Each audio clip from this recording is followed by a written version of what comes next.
The little girl made a horrifying discovery at the gas station. She saw a vicious dog suddenly emerge from behind a metal barrel. Mary was so frightened that she stumbled backward in panic. Realizing there was no way to retreat further, Mary called out desperately for her father.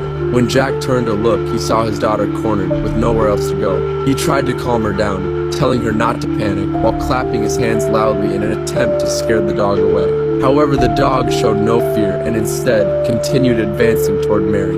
Sensing the danger escalating, Jack quickly picked up a rock from the ground and hurled it at the dog, but the commotion startled Mary, causing her to lose her balance and fall. Despite Jack's desperate efforts, he couldn't catch her in time. Both of them plummeted heavily to the ground. When Jack regained consciousness, he found himself dazed and confused. He was greeted by the sight of his wife sobbing uncontrollably. As Jack sat there in a daze, his wife suddenly rushed toward him, demanding to know what had just happened. But Jack, still disoriented, couldn't respond.